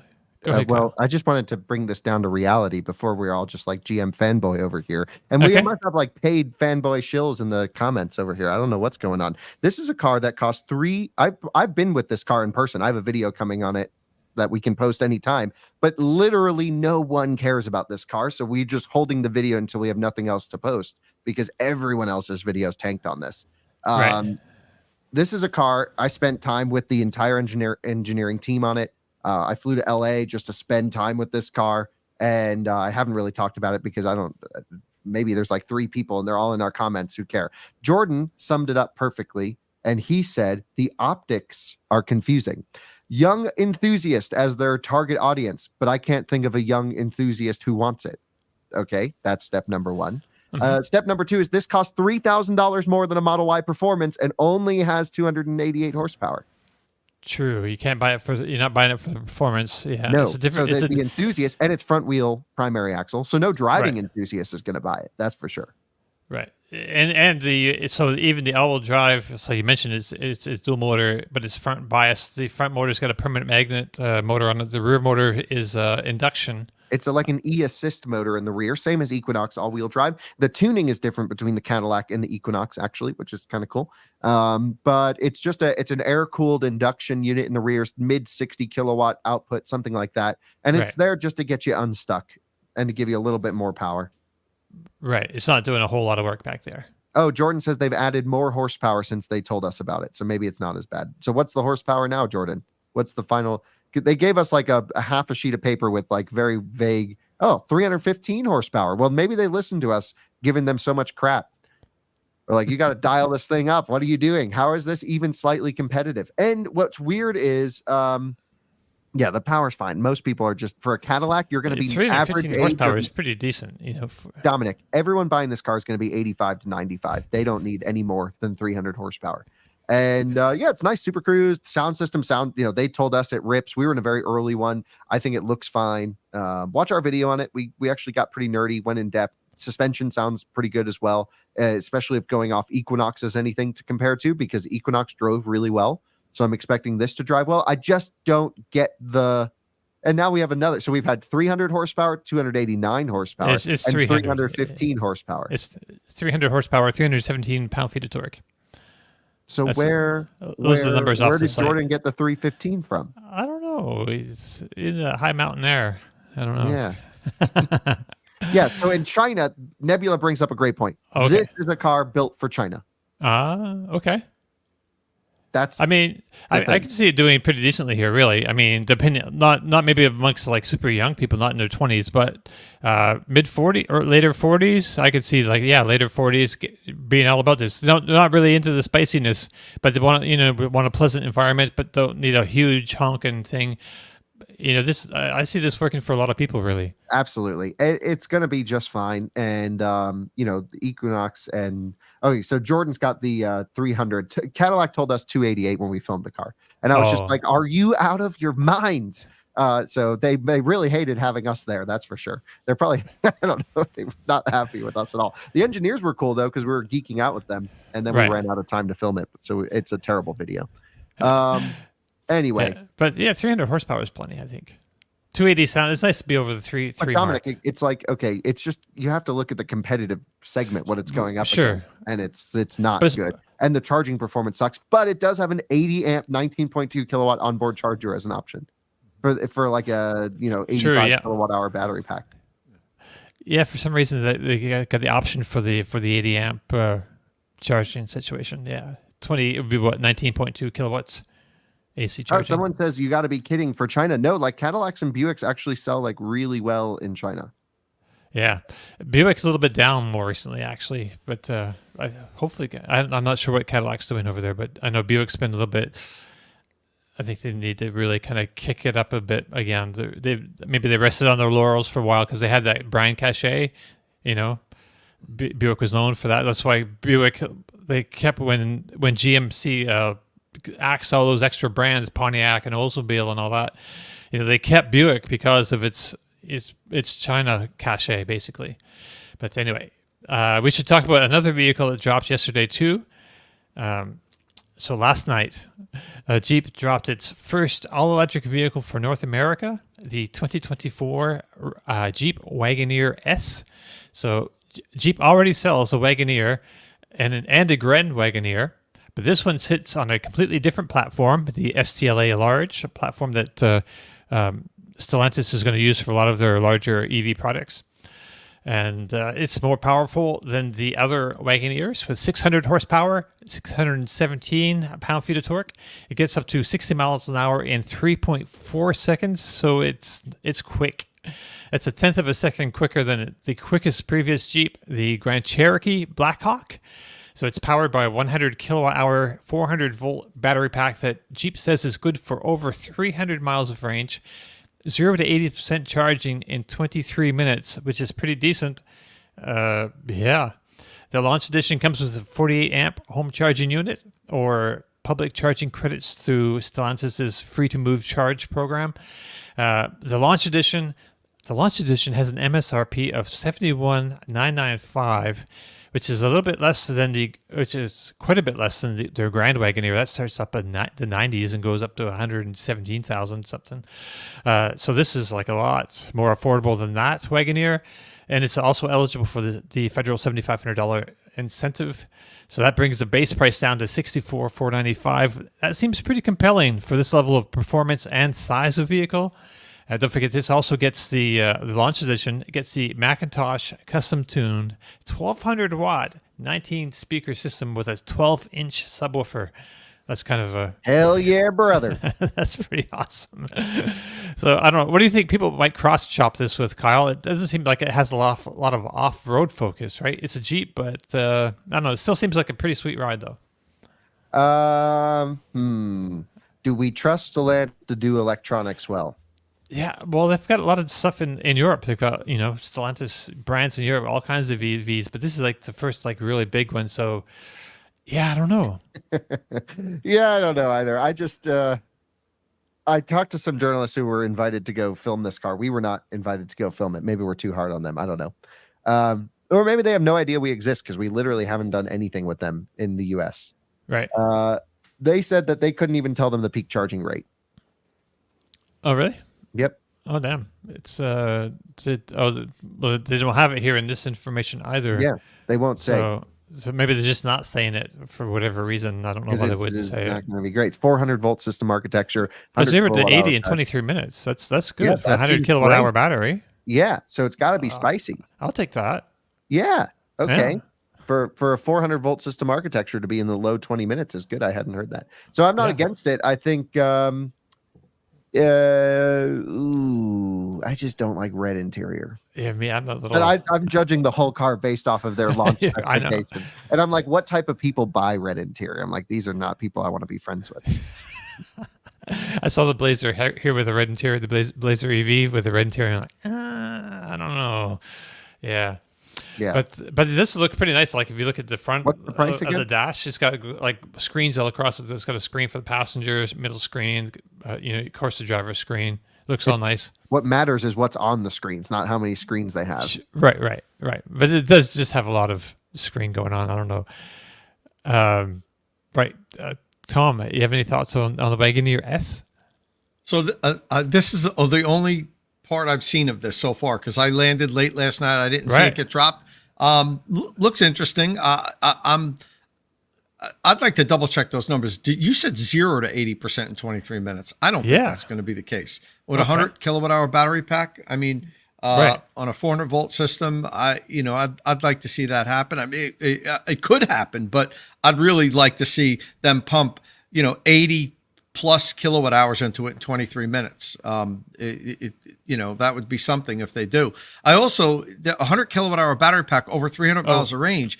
This big, huge, hulking thing's going to get more than 3 miles per kilowatt hour. I don't know how they're going to do that. I'm curious to see more than what, Tom?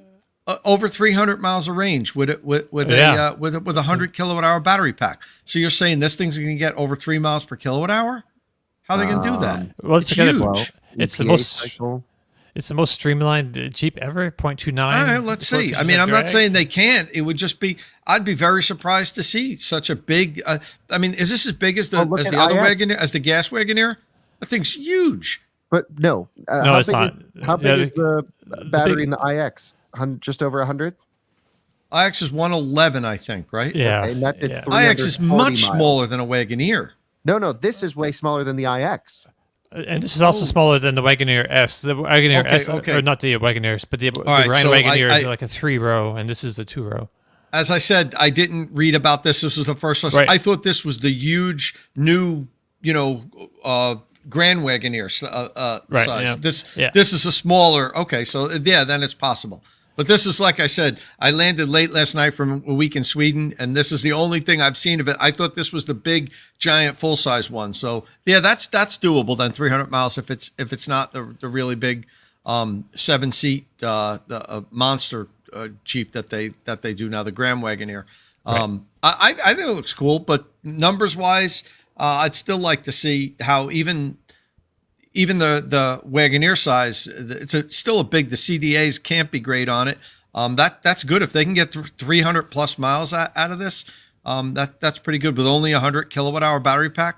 That's pretty good. That sounds right, doesn't it? It's I don't know if you mentioned it in the intro, Dom. It's the STLA large platform, right? So it's the big one that will underpin the Alfa Romeos and Maseratis and Charger.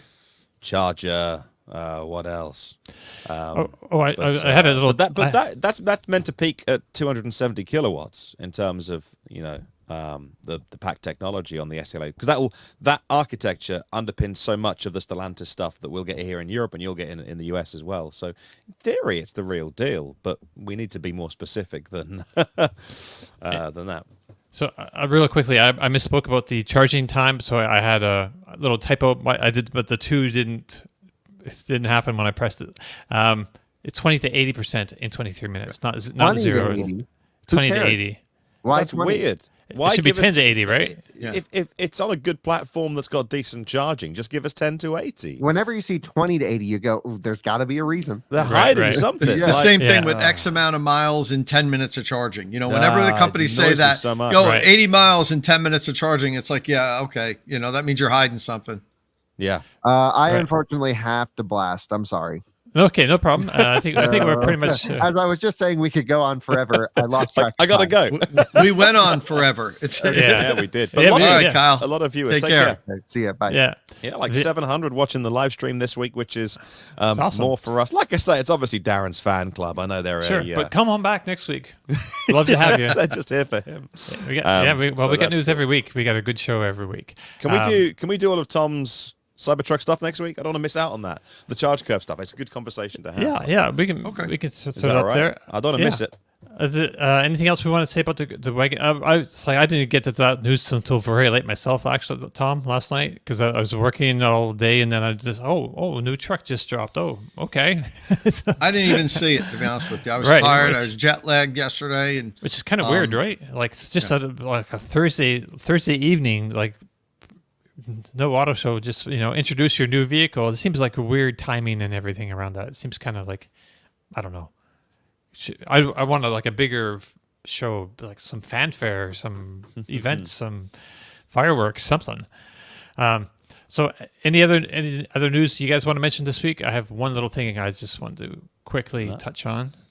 no new news. I'll just say I'm not going to talk about it, but I got a chance to drive Volvo construction equipment this week in Sweden and operate big bucket loaders and excavators, all electric, all their electric stuff. And I'm going to put a video out in a few weeks on really specifically on charging, because the thing is, we all know that electric, big, heavy machinery and construction equipment could work. There's no question on whether or not it can have enough torque and horsepower and whatever to do the job. But the biggest question was, how the hell are we going to recharge this stuff if it's on remote sites, big construction? It's easy to just bring a truckload of diesel and just pump it in, refill these things. But will it hurt construction because it takes so long to charge? Can you get the electric to the site? So I flew over to do a video specifically on how they get over that issue. And Volvo has a lot of solutions for making sure that these huge bucket loaders and heavy equipment can work on remote sites. So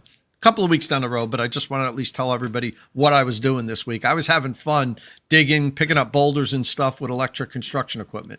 Operating heavy machinery. That sounds like a pretty awesome week. It was fun. It was fun.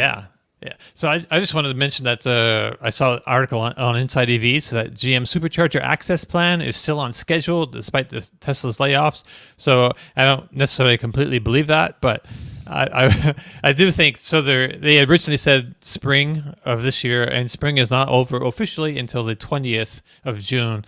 So I'm expecting to see GM sometime within the next 3 weeks get access to the Tesla Supercharger network. So I just thought throw that out there because it's kind of a big deal, right?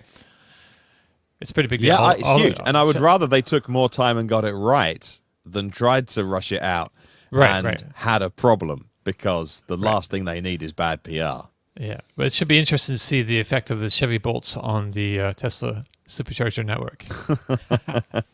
Yeah, but it would be a disaster for anything not to work, for them not to be showing up on the nav, for charges not to initiate, and so as soon as my Bolt can get access, I'm going to go plug in at 0% and just camp up and set up my cameras and see if anybody comes over and yells at me. Sorry, Martin, I cut you off again. I have a bad habit of doing that.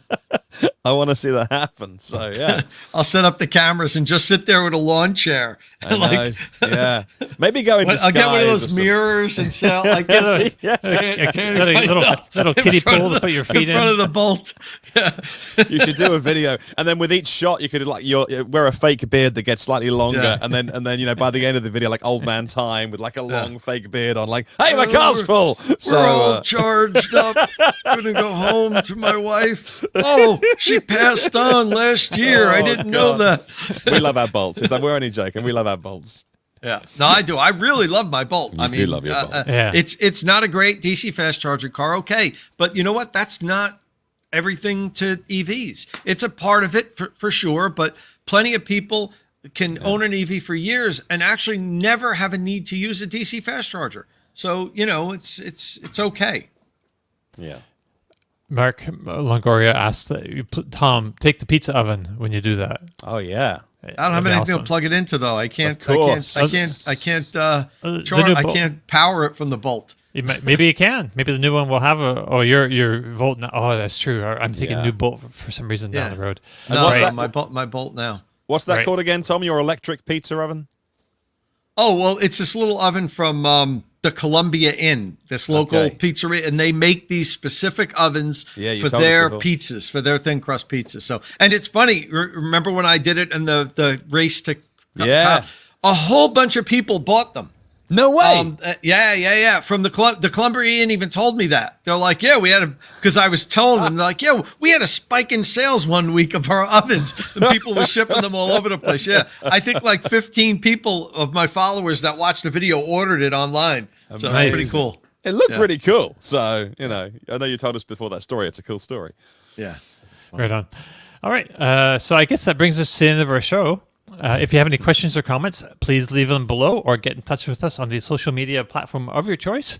Don't forget, if you like the show, please give us a thumbs up, click subscribe, tap that bell icon for notifications. And again, thank you all very much for joining us. We'll see you again on the next one. Ciao.